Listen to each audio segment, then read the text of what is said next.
Bonsoir à tous. Voilà, le débat a commencé déjà entre des invités car l'émission est en direct. Messieurs, je vous invite à vous asseoir pour débattre évidemment de ce sujet de l'Algérie. On va en parler ce soir. Jeu de mots, le président Abdelaziz Bouteflika élu probablement dans un fauteuil. C'est une image bien sûr, car il va sans grande surprise être réélu ce soir président de la République algérienne pour un 4e mandat. On va en débattre, mais c'est aussi une réalité concrète puisque Abdelaziz Bouteflika est venu aujourd'hui voter en fauteuil roulant. C'est une image incroyable, visage pâle. Il a levé la main à quelques reprises avant de déposer son bulletin dans l'urne sans donner aucune interview. C'est un homme malade, fatigué qui va diriger le pays. Déjà, les rumeurs de fraude électorale bruissent en Algérie et à Alger, on va en parler. Mais pourquoi Abdelaziz Bouteflika brigue-t-il un 4e mandat ? Qui sont les hommes qui se cachent derrière ? Alors évidemment, on va parler de son frère Saïd Bouteflika, un proche évidemment. Il suit son frère et il exerce une très grande influence. Un câble diplomatique d'ailleurs que j'ai relevé, qui a été dévoilé par Wikileaks. C'est un câble diplomatique américain qui cite Bernard Bajolet, qui est l'ambassadeur de France à Alger, qui s'est occupé des services secrets un temps, qui révèle bien que la corruption atteint des sommets les plus hauts en Algérie et va jusqu'au frère Bouteflika, dit ce câble, et touche des pics jamais atteints dans le pays. Fin de citation. Quelles sont les forces qui soutiennent Abdelaziz Bouteflika ? Il y a Ali Benflis. On va en parler dans quelques instants. C'est l'opposant historique.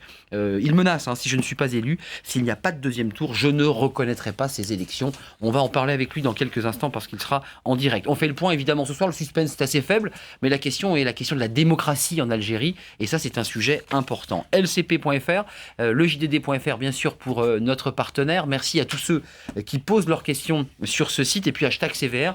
L'émission est en direct et nous pourrons commenter les tweets qui vont nous parvenir tout au long de l'émission. Voilà. Ali Benflis sera avec nous dans quelques instants. Je présente d'abord Chemseddine Hafiz. Bonsoir. Bonsoir. Vous êtes un avocat, président de la commission internationale Paris-Alger du barreau de Paris. Et vous êtes ici à Paris le responsable du comité de soutien d'Abdelaziz Bouteflika.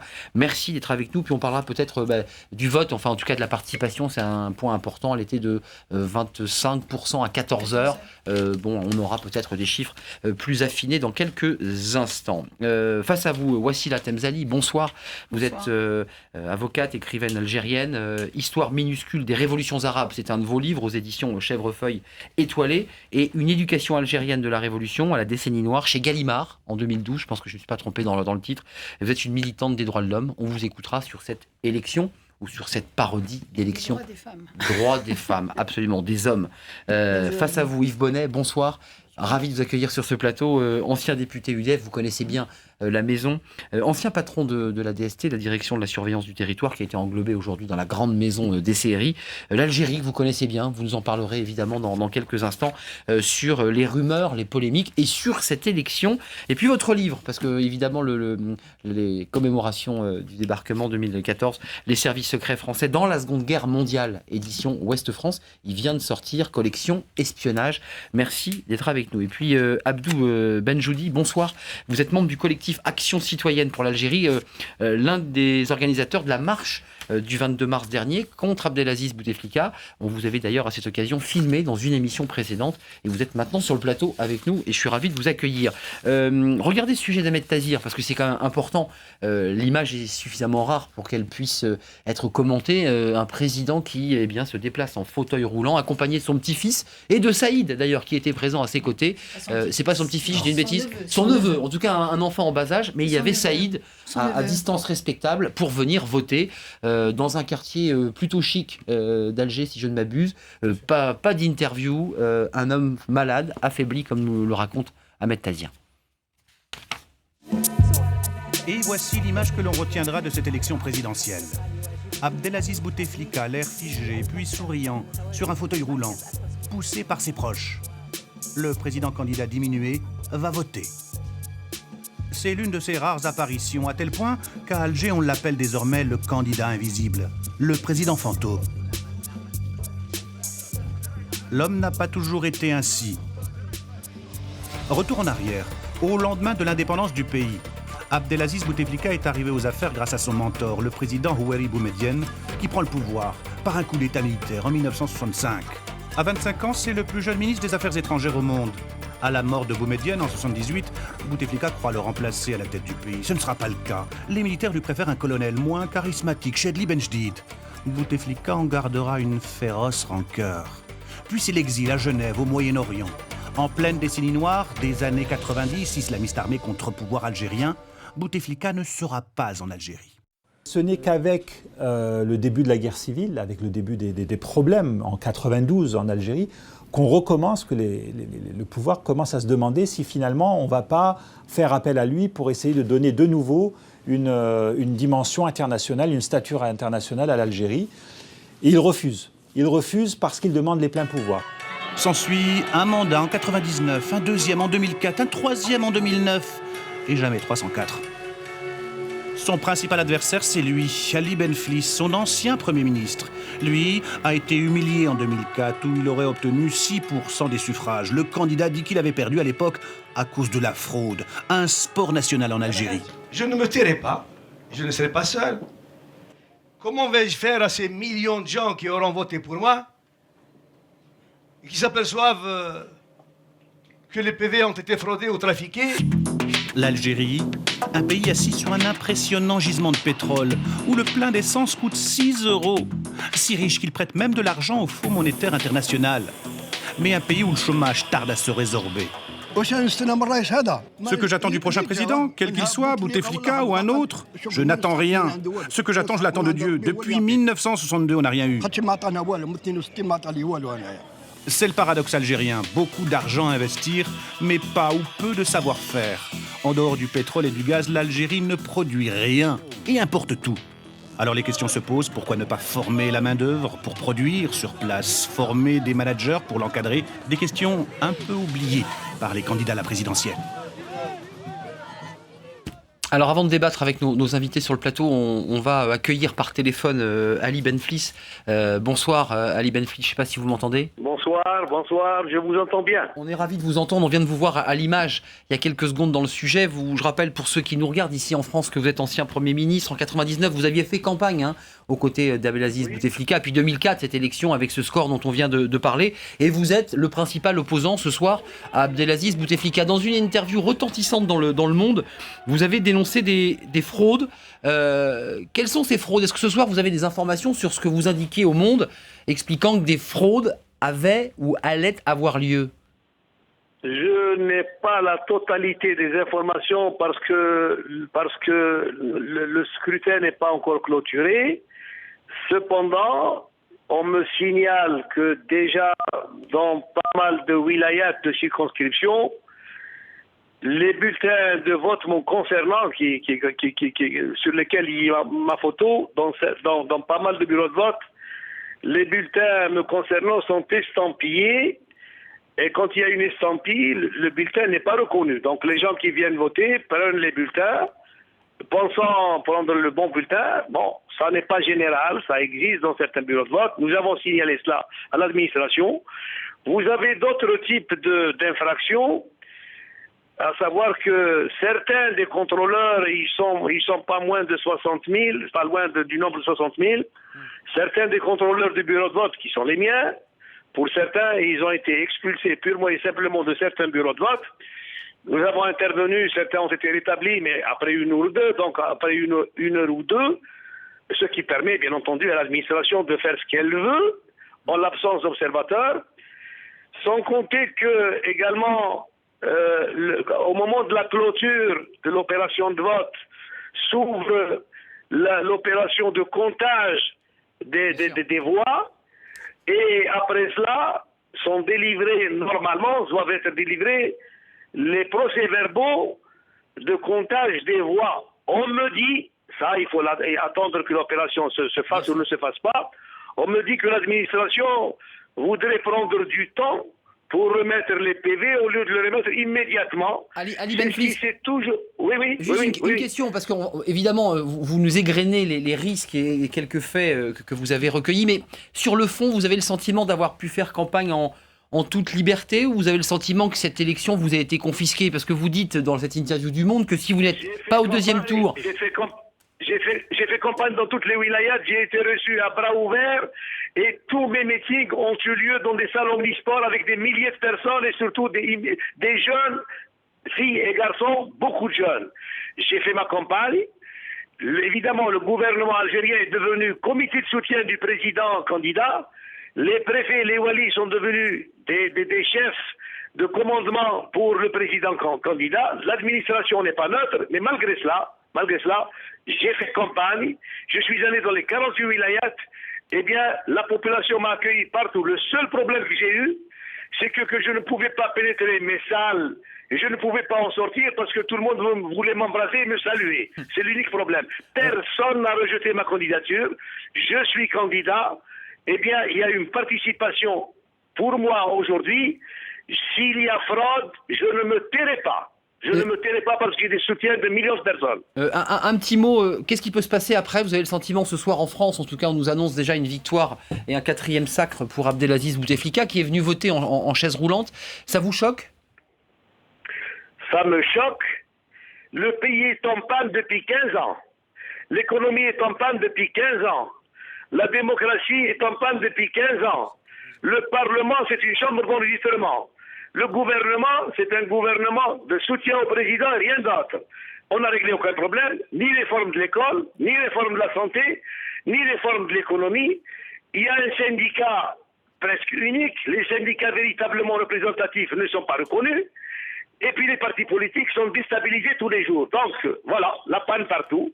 Et je propose un programme de renouveau national qui donne une constitution consensuelle, un gouvernement du national et qui répond aux attentes de la jeunesse, puisque la jeunesse de moins de 45 ans représente 75% de la société algérienne. Ali Benflis, une dernière question, parce que vous allez nous quitter à 20h, parce que vous avez des obligations, vous êtes le principal opposant Abdelaziz Bouteflika, et on va débattre avec nos invités, mais vous avez disparu, j'allais dire, des écrans médiatiques, des écrans radars à partir de 2004, puisqu'on l'a vu, vous vous êtes présenté, puis ensuite, vous avez disparu de la scène. Pourquoi avez-vous disparu comme ça?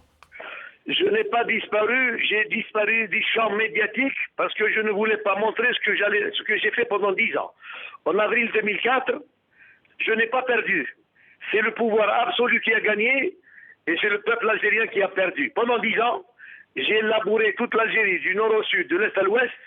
J'ai entretenu toutes mes relations avec tous mes soutiens 2004.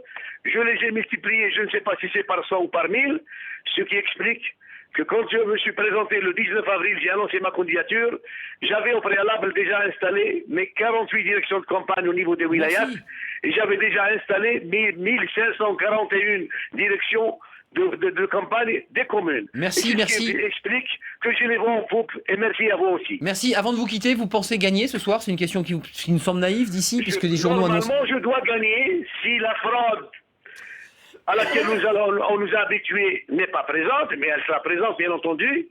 Je suis parti pour être gagnant parce que la population me soutient, c'est des millions de gens qui me soutiennent. Merci. Et je ne me tairai pas s'il y a fraude. Non seulement je ne me tairai pas, mais je serai avec le front qui voudra construire la démocratie en Algérie. Cependant, je suis pacifiste. Je n'aime pas la violence. Je n'aurai jamais recours à la violence. Je ne tolérerai jamais la violence. Merci. Je suis pour la construction de la démocratie de mon pays. Ali Benflis, avant de nous quitter, parce que évidemment le temps file, une personne voulait vous saluer, vous la connaissez probablement, et un petit mot, voici là, oui, Tamzani. je voudrais juste saluer Monsieur Benflis pour sa campagne courageuse, parce qu'il a vraiment participé à la démocratie en Algérie, quels que soient les résultats. Merci de ce que vous avez fait. Un petit mot d'Yves Bonnet, Ali Benflis, parce que c'est important, il y a 4 invités, des personnalités. Merci à vous tous, merci à vous tous et merci à madame. Un petit mot d'Yves Bonnet. Monsieur Benflis, je vous salue parce que j'ai beaucoup d'estime pour vous. Je vous ai rencontré en Algérie quand vous étiez chef du gouvernement, pas Premier ministre, chef du gouvernement. Vous m'aviez même invité à un colloque sur le terrorisme, si vous vous en souvenez. Et je crois que effectivement, vous avez été un bon chef de gouvernement. Moi, je juge de l'extérieur, je ne suis pas algérien, mais l'appréciation que je forme à votre endroit est tout à fait positive. J'ajoute qu'effectivement, moi, j'ai eu aussi des échos en France d'une influence assez considérable à vos réunions, à vos meetings durant la campagne électorale. Une audience, un électorat présent qui attendait jusqu'à minuit. Merci Ali Benflis. Bonnet, merci à vous. Merci. Au plaisir de vous revoir. Absolument, et on va suivre de très près cette campagne, en tout cas les résultats de cette campagne en Algérie, un pays si proche de la France. Chemseddine Hafiz, rentrons dans le vif du sujet, parce que là on a le principal opposant qui dit quand même des choses importantes. Il dit que s'il y a eu fraude, il ne se taira pas. On a le sentiment qu'à travers ce qu'il nous dit, il y a des risques. Qu'est-ce que vous dites ce soir, vous qui êtes le comité de soutien d'Abdelaziz Bouteflika ici en France, à Paris?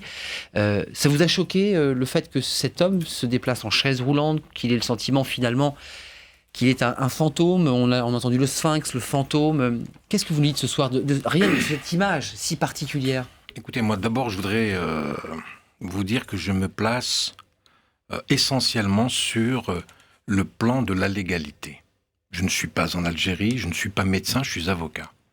Lorsque M. Abdelaziz Bouteflika a présenté sa candidature, lui seul peut savoir si effectivement il est en mesure d'être candidat ou pas. Et le Conseil constitutionnel, qui est une instance algérienne, a considéré que sur plusieurs candidats, il y en avait 6 qui étaient retenus. Il y a 6 candidats en lice. 6 candidats. Une et femme. M. Ali Benflis, que je connais bien et qui est un confrère et que j'ai rencontré à plusieurs reprises, ce qu'il dit ce soir, je pense que les 6 candidats doivent dire la même chose. Premièrement, j'ai envie de gagner. C'est normal, il a présenté un programme. Mais ça paraît perdu d'avance. Attendez, vous m'avez posé une question, j'essaie de terminer. Deuxièmement, M. Ali Benflis est l'opposant, comme vous le dites, le numéro 2, je dirais, dans cette course à la présidence algérienne. Il est extrêmement bien organisé. Est-ce que vous savez le nombre de bureaux de vote qui ont été pratiquement consacrés pour cette élection? 50 000. En Algérie et partout dans le monde. On vote en France, etc. Sur 50 000 donc, bureaux de vote, M. Ali Benflis vient de dire il a désigné 60 000 contrôleurs. C'est-à-dire qu'en principe, pour chaque bureau de vote, il a un contrôleur qui va faire son travail. Qui n'ont pas pu rentrer dans tous les bureaux. Alors, après, il peut se passer un certain nombre de choses. Il y a une commission de contrôle. Parce que moi, je crois qu'il faut quand même que, avant de commencer à dire un certain nombre de choses, il faut quand même... Ça y est, on a commencé, on a entendu. Fraude, je ne me tairai pas. Qui peut dire ça. Oui. Mais moi, je suis en train de vous répondre. Je dis qu'il y a une commission qui... Le procès-verbal dont a parlé M. Ali Benflis tout à l'heure, dès la fin d'un vote, il y a un procès-verbal qui est dressé en présence de l'ensemble des contrôleurs. Vous dites qu'il n'y a pas de risque, quoi. Il n'y a pas de risque. Non, mais attendez, je ne dis pas qu'il n'y a pas de risque. Non, ne me faites pas dire ce que je n'ai pas dit. Non, je dis qu'il y a un certain nombre de mesures qui sont prises pour que l'ensemble des candidats puissent considérer qu'ils sont en train de se mouvoir dans un contexte qui fait qu'il est dans la légalité. Voilà ce que je veux dire, pas plus. Il peut y avoir effectivement des risques. Abdou Benjoudi, juste une information qui nous parvient, c'est qu'il y a eu des heurts en Kabylie avec des blessés, 70 blessés. Là, ce soir... C'est pas en Kabylie, c'est à Bouira. À Bouira. Alors l'information AFP n'est pas bonne. En tout cas, il y a des heurts ce soir. Mais la Kabylie... Oui, mais toute l'Algérie, c'est la Kabylie. C'est la Kabylie. Alors attendez, moi je ne suis pas algérien, j'ai essayé de relater l'information le plus précisément telle qu'on la donne. Ce qu'on entend de Ali Benflis et ce qu'on entend du comité de soutien de Abdelaziz Bouteflika, qu'est-ce que vous dites, vous, ce soir, qui avez organisé une marche à Paris pour dénoncer les méthodes Bouteflika? Qu'est-ce que vous reprochez à Abdelaziz Bouteflika? Premièrement, Bouteflika représente l'échec du régime, même à renouveler son élite, même à renouveler ces hommes qui le représentent. Ces gens-là n'ont pas trouvé, après quelques mois d'une prétendue guerre de clans, et ils ont pendu une solution. Ils disent c'est Bouteflika qui va représenter. Malade, affaibli, mais c'est pas cela, c'est pas ça le débat. Malade ou affaibli, c'est pas vraiment ça, mais c'est le bilan. C'est un homme qui a un bilan économique catastrophique, un bilan politique catastrophique et un bilan social catastrophique. On aurait le temps de discuter de cela. C'est ça l'essentiel. Parce que quand on parle de Bouteflika, très bien, le monsieur parlait de mesures. Monsieur, les mesures, ce n'est pas vrai. Il n'y avait pas de mesures qui ont été prises. Je vous rappelle, en 2004, en 2008, en 2009, la commission Boucheir, vous vous souvenez, il y avait un rapport de fraude. Est-ce qu'il y avait une suite? La réponse est non. Il n'y a pas de suite à la fraude. Toutes les élections, on la constate et puis on laisse passer. Les élections organisées par le régime depuis 52 ans ont été truquées.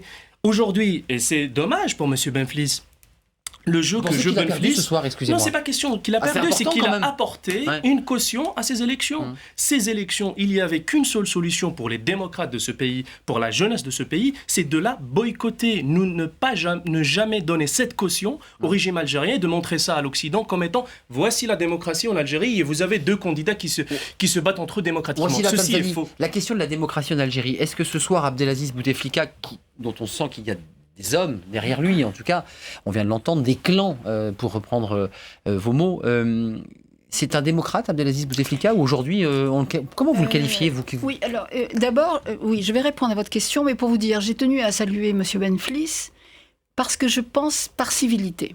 Et je pense que le sentiment de civilité a été totalement absent de cette campagne électorale, en tout cas venant de la part des représentants du président sortant. On ne peut pas faire de démocratie sans un minimum de civilité. Nous sommes aujourd'hui attaqués sur des points tout à fait ridicules. Hein. Vous, ceux qui défendez les démocrates ? Oui, bien sûr, je suis attaquée, oui. Je suis attaquée sur les réseaux. On m'accuse de tous les mots, ridiculement. D'ailleurs, je répondrai même pas. Ridicule, c'est ridicule. C'est ridicule. Ce que je veux dire, c'est que on ne peut pas dire que la campagne se soit passée dans un climat démocratique. Ça, c'est pas possible de le dire, déjà.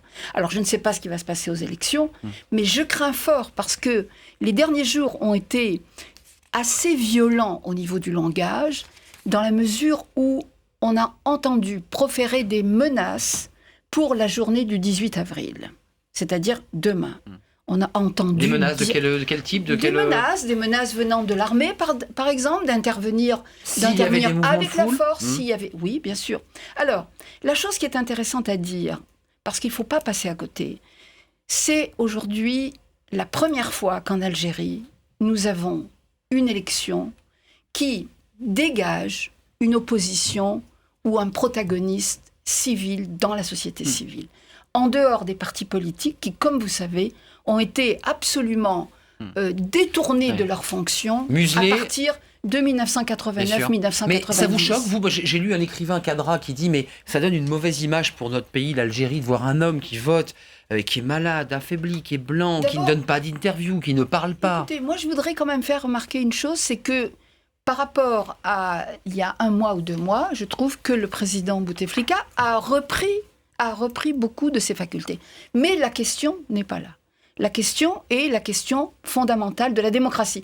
Alors, vous me laissez juste, je vais juste terminer pour vous dire que ce qui m'inquiète, parce que je connais bien l'Algérie, je vis en Algérie, je fais des conférences, je rencontre les associations, je rencontre la société civile et je rencontre les milieux politiques algériens, c'est que les jeux sont faits en amont. Donc c'est réglé ce soir. Oui, mais les jeux sont faits en amont. C'est ça le problème. Mais c'est fait comment? Excusez-nous, parce que nous... Comment c'est fait? Oui, on a par le clientélisme. On a acheté les votes du 17 avril, en masse.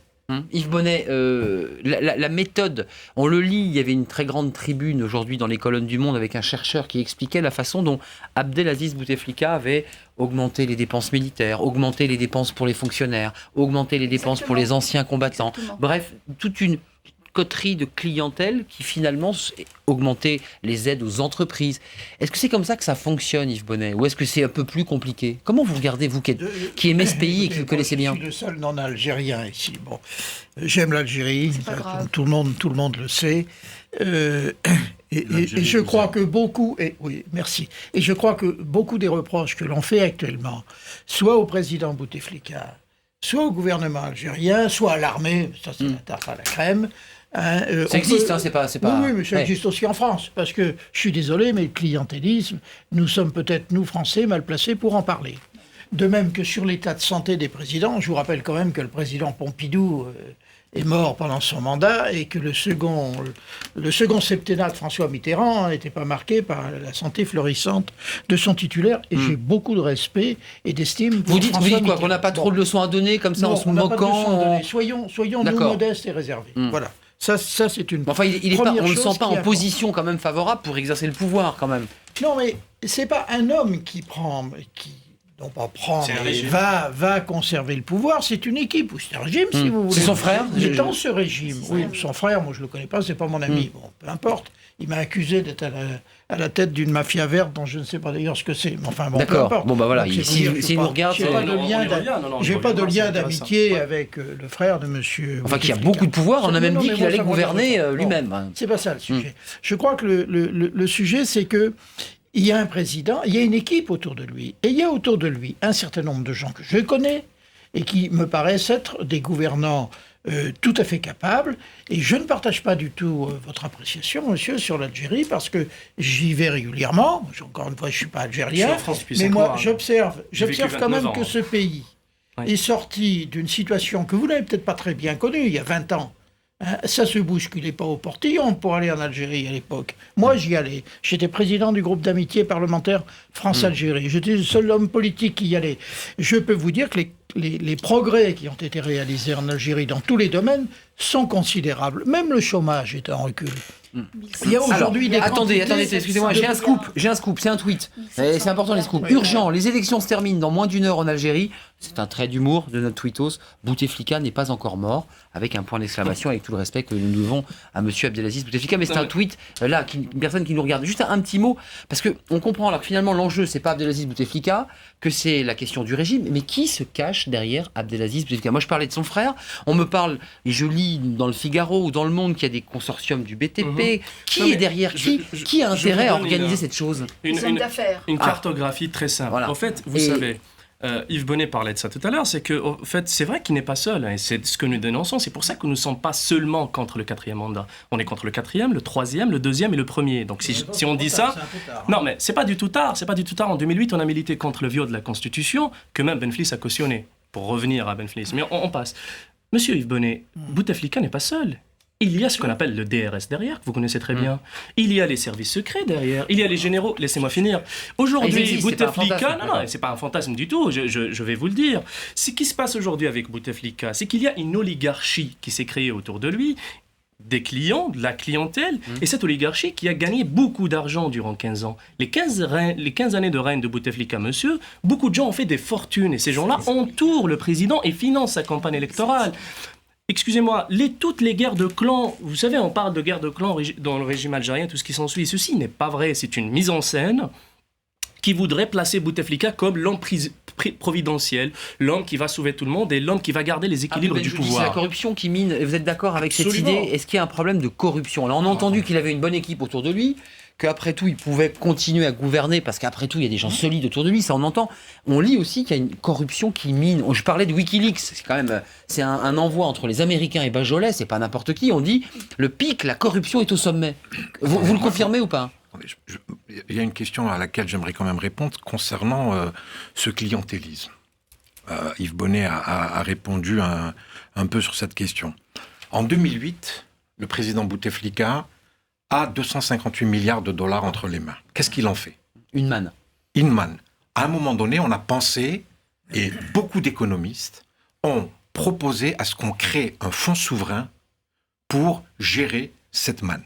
Le président Bouteflika a estimé qu'il fallait absolument que ces 258 milliards servent à la réalisation d'infrastructures, à la réalisation de métros, à la réalisation d'aéroports, à la réalisation de chemins de fer, etc., etc. Aujourd'hui, on est en train de parler. Vous venez d'Algérie il n'y a pas si longtemps, vous dites ça fait 5 mois. En Algérie, quand vous allez dans l'Algérie profonde, on ne pense pas de la même manière. Pas du tout. Maintenant, quant à la corruption, on pense comment? La corruption existe. Pas du tout. On pense comment, monsieur? Il y a une Algérie profonde qui pense que Bouteflika... L'Algérie profonde, c'est celle qui n'est pas ici. C'est celle qui a manifesté aujourd'hui contre le 4e mandat. Contre le 4e mandat. C'est tout le monde. Oui, c'est ces chômeurs-là qui s'y montent, d'une manière ou d'une autre. Il y a eu plusieurs... Attendez, il ne faut pas que... Il y ait d'un côté les mauvais, d'un côté les bons. Moi, j'essaye aujourd'hui de faire une analyse. Non, pas du tout. Peut-être pour vous, pas pour moi. Moi, je considère aujourd'hui... Vous dites qu'on a fait des routes. Non, mais pourquoi on ne laisse pas les gens manifester dans la rue si on n'a pas peur de... Non, pas du tout. Non, pas du tout. La seule harcha à laquelle, aujourd'hui, toutes les alliances du boycott qui se sont réunies le 21 mars se sont réunies à la salle harcha. Je vous parle au moment où mes camarades sont blessés à Alger parce qu'ils ont osé manifester hier. Les gens de Barakat. Ils n'ont pas fait de quelle demande vous parlez, monsieur? À Alger, la loi du 18 juin 2001 prévoit une demande. Comme en France. C'est pas vrai. C'est pas vrai. Vous aviez l'autorisation. Enfin, en tout cas, vous avez pris les... Il faut une autorisation. Alors, c'est tout. La corruption. Terminé parce que j'ai un sujet, on le verra pas. Moi, je vais vous dire, la corruption. Je suis avocate. Alors, je suis avocate comme vous. Je suis avocate. Et je trouve tout à fait cynique de renvoyer à la légalité dans un pays dont on connaît l'état de la justice. Mais ça, c'est à vous de... Non, mais c'est votre idée. Mais c'est pas mon moi, idée, monsieur. Ce n'est pas. Je fréquente les tribunaux algériens tous les jours. Mon idée. Il n'y a pas, comme vous le dites, une justice qui n'existe pas. Vous ne voyez pas mieux. Je suis désolé. Vous ne voyez pas mieux que moi. Je n'ai pas dit ça. Je peux vous dire qu'en Algérie, la justice algérienne n'est pas libre. Attendez, chacun son tour. Regardez, vous allez. La France n'est pas mon exemple. Yves Bonnet, vous n'allez pas être déçu. Voici là, Tamzali, regardez, vous n'allez pas être déçu, c'est un sujet qui vous interpelle et qui va vous interpeller. Regardez ce deuxième sujet d'Ahmed Tazir. Il y a autre enjeu évidemment d'une élection présidentielle, c'est le traitement médiatique. C'est un enjeu fondamental. La manière dont les médias nationaux ont traité les 6 candidats et notamment Ali Benflis dans les télévisions, les radios et en presse écrite. Ahmed Tazir s'est intéressé à ce sujet. Regardez.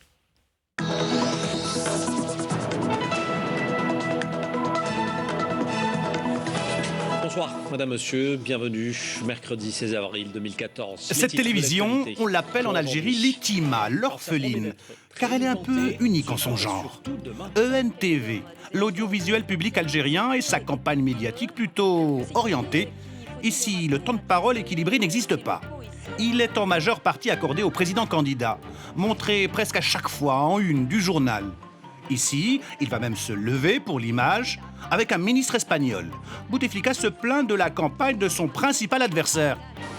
Qu'un candidat vienne menacer les wali et les autorités de faire attention à leurs familles et à leurs enfants en cas de fraude, ça veut dire quoi? C'est du terrorisme à travers la télévision. Son principal challenger, Ali Benflis, subira un sort moins enviable. Émission spéciale sur le NTV. Cette journaliste de la chaîne privée, Nahar, pro-Bouteflika, va poser une question plutôt tordue au candidat Benflis. Summum du surréalisme, cette présentatrice de l'ENTV, Farida Belkacem, la Claire Chazal algérienne, n'y va pas par 4 chemins. Au politique, en plateau, elle va poser cette question qui restera culte. ثانية لو خيرتم في الأنبياء بين الجزائر والديمقراطية أيهما تختارون؟ طبعا الجزائر. جميل. نفس الانشغال. الجزائر والمجد والخلود لشهدائنا الأبرار. شكرا جزيلا. La démocratie en question, elle est souvent représentée par ces jeunes, du mouvement Barakat, ça suffit, ou Action citoyenne pour l'Algérie. Ici, à Alger, manifestation réprimée. Là, à Paris, devant l'ambassade d'Algérie en France.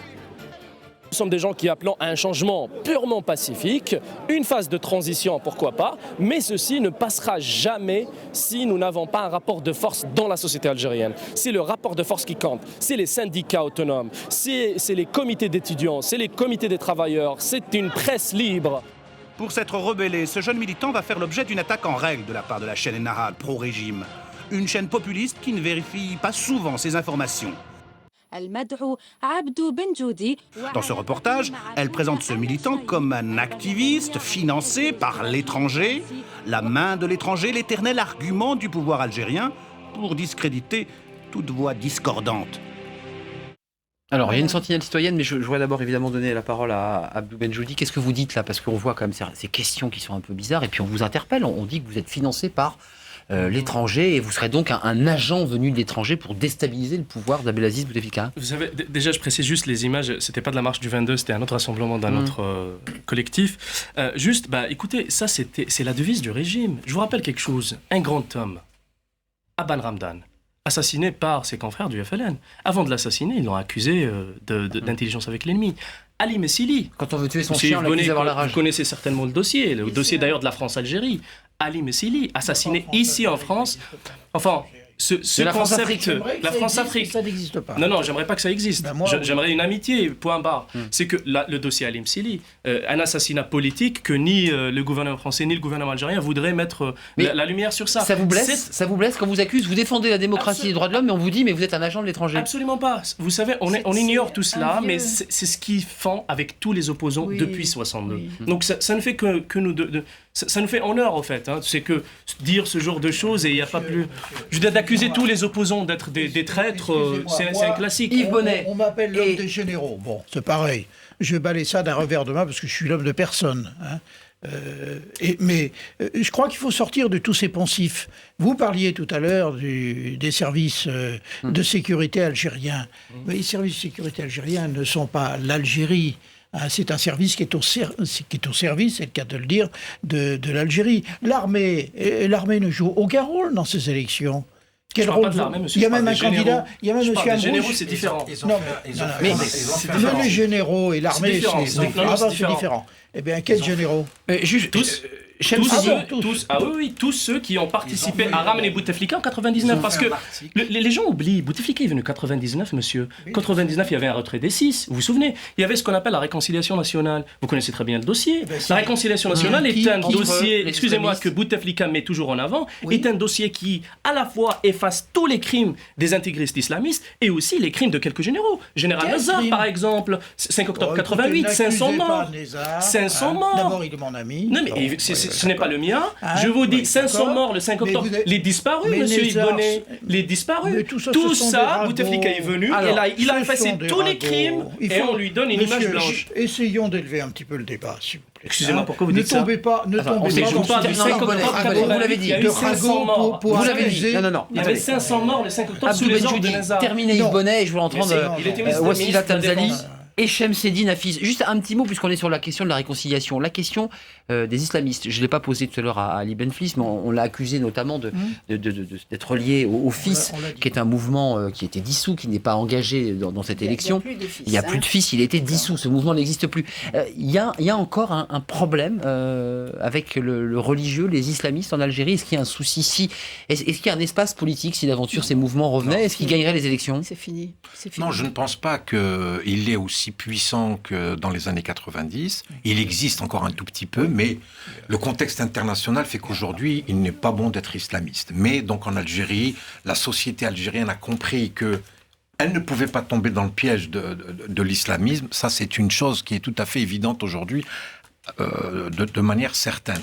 Moi, ce que je voudrais revenir, puisqu'on a parlé de la corruption, je crois qu'il faut quand même qu'on suive le cœur de tous les sujets. Le BTP, les bâtiments, les tournements de fonds. La corruption, c'est un sujet important. Et moi, ce que je voudrais dire quand même, c'est que, effectivement, quand il y a 258 milliards de dollars qui sont injectés à l'intérieur de la société, il y a, bien évidemment, à un moment ou à un autre, je dirais, des tentatives. Il y a des fuites. Voilà. C'est ça. Il y a eu...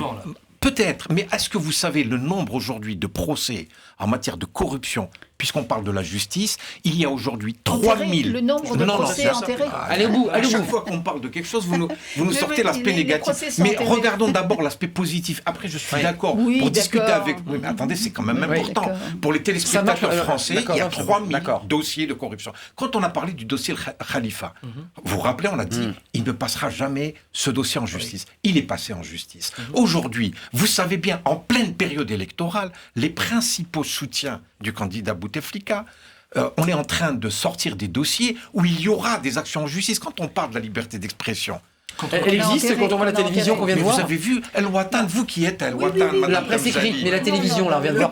Il n'y a qu'une seule chaîne, Algérie ou démocratie. Mais parlons de la presse écrite aujourd'hui. La presse écrite est libre. Attendez, quand vous lisez ce qui se passe et ce qui se dit, les caricaturistes, etc., tous ces gens-là... Alors, Le Watan est un journal qui ne se trouve pas en Algérie. El Watan arrive à parler parce que, monsieur, il y a des gens qui se sont donnés au martyr en 88. C'est pas pour les beaux yeux d'El Watan que le Watan arrive à faire des articles.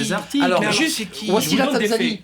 Plus tard, je vous donne des faits. Il nous reste 8 minutes. Je te présente Sam, Wassila Tamzali. Sam, c'est une sentinelle citoyenne et s'il a envie de parler, c'est maintenant, parce que le débat est tellement dense et riche que Sam ne va pas pouvoir parler. Posez une question très courte si vous pouvez, puis on se retrouve avec nos invités. Allez-y, on vous écoute. Oui, bonsoir. Je vais essayer d'être rapide.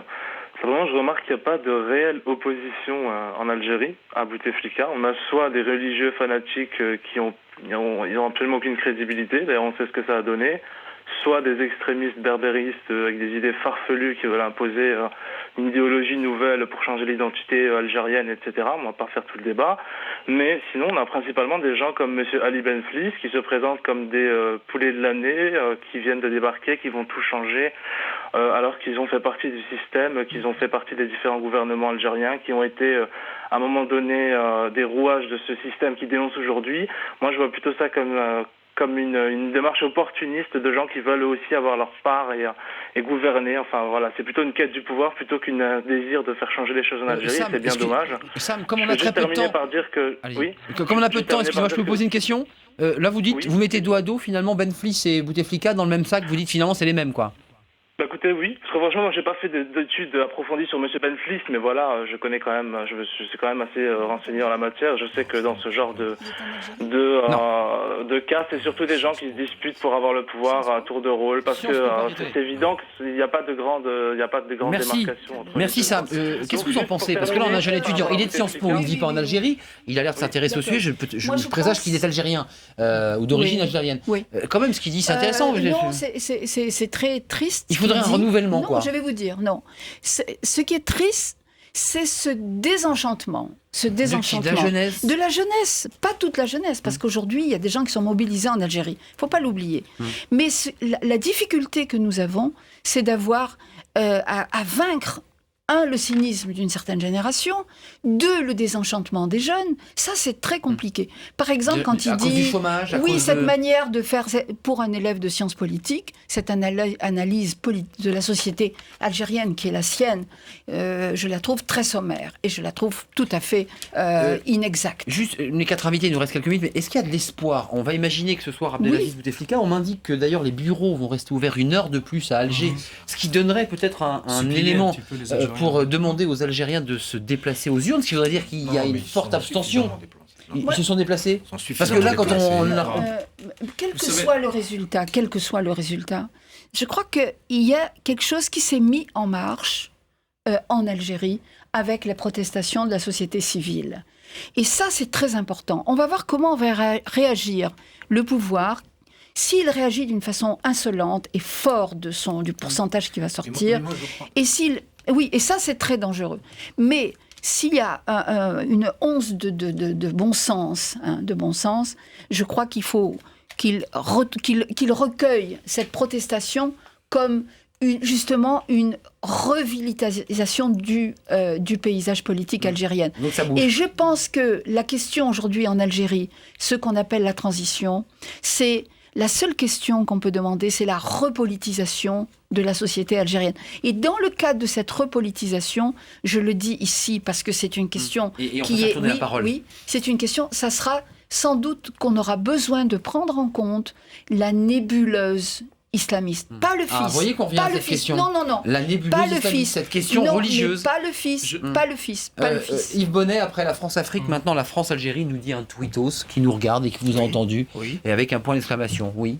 Non, mais la France-Algérie, c'est quoi? Parce que je voulais parler un peu de la France. Est-ce que la France a des intérêts dans tout ça? Ça n'existe pas. La France soutient le régime algérien. Non, mais c'est pas une histoire de soutien. Il s'agit d'un dialogue sur un pied d'égalité. Bon, je pense qu'après une longue période de tâtonnement, que nous connaissons peut-être mieux que vous, parce que nous avons le privilège d'être plus âgés que par contre, je connais l'actualité peut-être mieux que vous. Oui, d'accord. Non, mais enfin, attendez, moi j'ai fait la guerre d'Algérie, et puis voilà. Oui, mais moi je connais la société algérienne. Non, mais madame, si on ne peut pas placer un mot, si on peut pas placer un mot sans vous couper la parole, vous donnez une piètre idée de votre sens démocratique. Bon, je dis simplement que la France et l'Algérie aujourd'hui soient des partenaires égaux en droit, comme les Algériens l'ont toujours souhaité, et en devoir, mais c'est une excellente chose. Moi, je constate simplement, vu de l'extérieur, français que je suis, que l'Algérie est sur le bon chemin. Dire que tout est idéal, sûrement pas, mais vous savez, nous devons aussi balayer devant notre porte.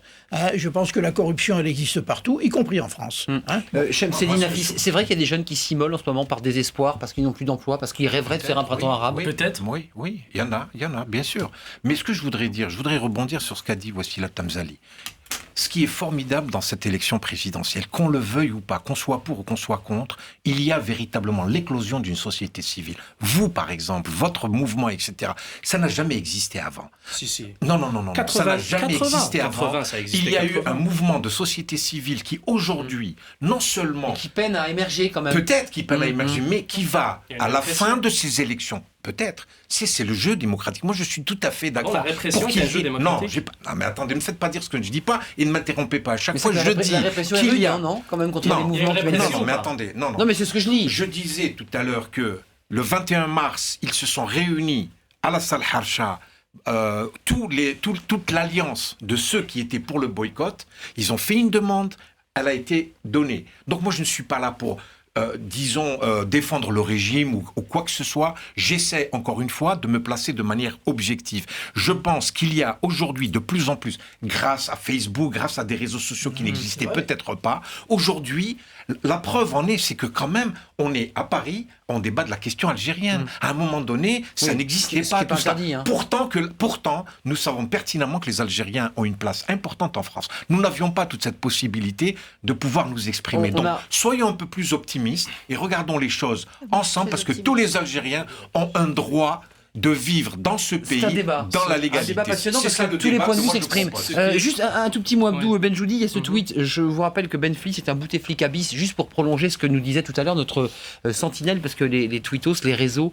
c'est ce qu'on disait, c'est un slogan qu'un camarade a créé. Mais qu'est-ce qu'il faut faire pour revitaliser une vraie démocratie en Algérie ? Il y a une chose évidente qu'il faut rappeler à chaque fois, c'est qu'il y a une jeunesse qui est en train de bouger, pas depuis quelques mois seulement avec Barakat, et tant mieux, et ces gens-là, monsieur Hafiz, sont sous la répression. Des camarades, je vous dis, ont été à l'hôpital. Un autre camarade a été kidnappé hier de chez lui. Donc ça, c'est des faits. Je vous raconte pas des... Vous pouvez vérifier ça avec la presse. Donc il y a une répression contre ces gens-là. Et de plus, la jeunesse algérienne est en train de bouger. Il y a des milliers d'émeutes chaque année en Algérie. On répond à des problèmes économiques, à des problèmes politiques par la matraque, monsieur. C'est ce qui s'est passé à Ouargla, à Hassim Saoud avec les chômeurs. C'est ce qui s'est passé à Tkout en 2003, en Kabylie en 2001, 127 morts assassinés par balle. Vous imaginez ? Gardaïa en ce moment où le pouvoir ne peut pas gérer. Il y a une jeunesse. Nous sommes optimistes. Mais nous sommes optimistes à aller vers un changement. Excusez-moi.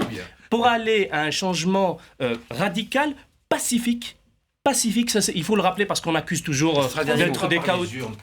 Par rapport au chaos, les urnes qui sont organisées, des élections organisées par le pouvoir, c'est des élections truquées. Vous savez qu'Ali Belhadj demande le boycott aussi. Ali Belhadj demande le boycott. Merci. C'est important. Merci à vous quatre. Moi, j'ai été très heureux de partager ce débat avec vous. Moi, je ne suis pas non plus comme Yves Bonnet algérien, mais c'est un débat passionnant parce qu'on a pu entendre tous les points de vue, effectivement, librement sur ce plateau. Yves Bonnet, votre livre, il vient de sortir, c'est important de le signaler, Les services secrets français dans la Seconde Guerre mondiale, avec à la fois un texte imposant dans le cadre des commémorations 2014, édition Ouest France. Je remercie Wassila Tamzali, Histoire minuscule des révolutions arabes, ça c'est un livre que vous avez organisé, géré, et une éducation algérienne de la révolution à la décennie noire chez Gallimard en 2012. Voilà pour le livre que je voulais présenter. Je voulais remercier Abdou Benjoudi, on est très en retard, et puis je voulais remercier Ahmed Tazir qui m'a aidé à préparer cette émission, qui lui était en Algérie comme correspondant. Il n'avait pas d'autorisation officielle et il a fait son travail de journaliste librement, en tout cas avec beaucoup de difficultés, mais librement. Et je le remercie parce que c'est évidemment un sujet qui voilà, il m'a aidé à préparer cette émission.